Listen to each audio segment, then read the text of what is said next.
Have you ever heard of a company that raised nearly $2 billion, got Hollywood's biggest names on board, and then completely vanished in less than a year? That's the wild story of Quibi, the streaming service that was supposed to revolutionize how we watch videos on our phones. So, what went so wrong? Let's dive into the spectacular rise and incredible fall of Quibi. It all started back in 2018.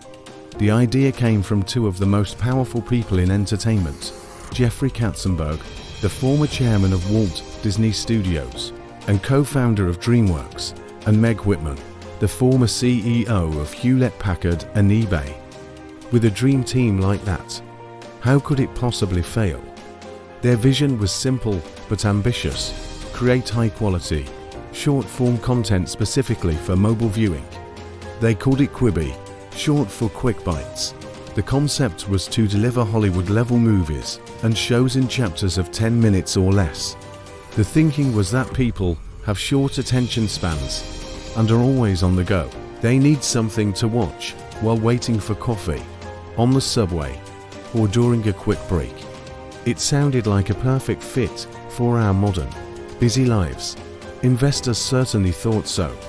Quibi managed to raise an astonishing $1.75 billion before it even launched. This wasn't just pocket change. This was serious money from major Hollywood studios like Disney and Universal and Warner Media. With a war chest that big, Quibi went on a spending spree, signing up a list of celebrities and directors. We're talking about names like Steven Spielberg, Jennifer Lopez, Liam Hemsworth, and Chrissy Teigen. They promised to pay top dollar, shelling out up to $100,000 per minute of content. This was unprecedented. They weren't just making cheap web series. They were creating premium, bite-sized blockbusters. One of Quibi's most talked about innovations was its turnstile technology. This feature allowed you to watch a video, the portrait or landscape mode on your phone, and the picture would dynamically adjust to fill the screen. It was a clever technical trick designed to make the viewing experience seamless, no matter how you held your device. For some shows, this meant creators had to shoot scenes twice, or frame them in a way that worked both vertically and horizontally. It was a unique selling point that no other platform had, and Quibi banked heavily on it being a game changer. They planned to launch with 50 original shows, a massive library right out of the gate, covering everything from thrillers and comedies to reality shows and daily news updates. And then came April 6, 2020, launch day. The world was a very different place than when Quibi was first conceived. The COVID-19 pandemic had just hit, and people weren't commuting or waiting in line for coffee anymore. They were stuck at home, with plenty of time to watch long-form content on their big screen TVs. The core premise of Quibi content for people on the go suddenly felt disconnected from reality. This was a stroke of incredibly bad luck, but it wasn't the only problem. The launch itself was considered a success in terms of initial downloads, partly thanks to a generous 90-day free trial. But converting those trial users into paying subscribers proved to be a massive challenge. So, where did the cracks start to show?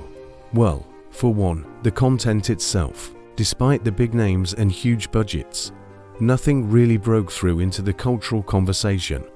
Do you remember any viral Quibi shows? Probably not. There was Most Dangerous Game with Liam Hemsworth, and a reboot of Reno 911. But nothing captured the public's imagination as Tiger King or The Mandalorian did on other platforms. The shows felt like chopped-up movies, not something truly designed for a short-form format. The 10-minute chunks often ended abruptly, breaking the narrative flow and leaving viewers feeling unsatisfied. It was like watching a movie with forced intermissions every few minutes. Another huge misstep was the platform's social strategy, or lack thereof. In an age of memes, GIFs, and viral clips, Quibi made it impossible to screenshot or share content from its app. They wanted to protect their premium content, but in doing so, they completely cut themselves off from the free marketing engine of social media. How can a show become a phenomenon if no one can talk about it? share clips, or create memes. It was a fundamental misunderstanding of how modern internet culture works. People want to share what they're watching, and by blocking this, Quibi isolated itself in its own expensive, walled garden. Then there was the competition. Quibi wasn't just competing with Netflix and Disney+. It was also competing with free platforms like YouTube, TikTok, and Instagram, which already dominated the short-form video space. Why would someone pay $5 a month for Quibi when they could get an endless stream of free, user-generated content that was often more engaging and shareable? Quibi's high production value content couldn't compete with the raw, authentic, and viral nature of a TikTok dance or a YouTube tutorial. They were trying to sell a premium product in a market that was thriving on free, accessible entertainment. The internal issues didn't help either. Reports surfaced of disagreements between Katzenberg and Whitman on strategy and direction. While Katzenberg was the Hollywood visionary, Whitman was the tech and business expert. This clash of cultures, Hollywood versus Silicon Valley, led to a reported lack of clear focus. Katzenberg famously blamed the platform's struggles on the pandemic, but many insiders and analysts pointed to more fundamental flaws in the business model and execution. The price point, the content strategy, the lack of shareability, all of these were decisions made long before the world went into lockdown. By the summer of 2020, just a few months after launch, the writing was on the wall. Quibi was falling far short of its subscriber goals. The initial hype had completely faded, and the app was plummeting down the App Store charts. The company tried to pivot. They finally added the ability to cast a TVS and allowed some sharing, but it was too little, too late. The damage was done, the audience just wasn't there, and the company was burning through its massive pile of cash at an alarming rate. On October 21, 2020, just 6 months after its grand debut, Quibi announced it was shutting down. It was a stunning and swift collapse.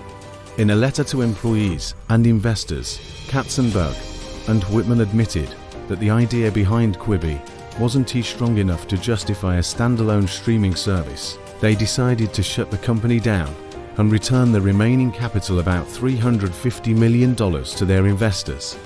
It was a responsible move, but a brutal end to a venture that had started with so much promise. So what's the legacy of Quibi? It's a classic business school case study on what not to do. It shows that even with billions of dollars and the biggest names in the industry, you can't force a product on an audience that doesn't want it. Quibi failed to understand its target market and the power of community and sharing in the digital age. They built a solution for a problem that didn't really exist, all while ignoring the platforms that were already winning. The content itself eventually found a new home. Roku bought Quibi's entire library for less than $100 million and rebranded it as Roku Originals, making it available for free on the Roku channel. Ironically, the content finally found an audience when it was offered for free on a different platform. The story of Quibi is a fascinating, cautionary tale about ambition, timing, and the importance of listening to your audience. It proves that in the fast-moving world of tech and media, a great idea on paper doesn't always translate to success in the real world. Thanks for watching. If you enjoyed this deep dive, don't forget to like this video and subscribe for more stories from the world of business and entertainment. See you next time.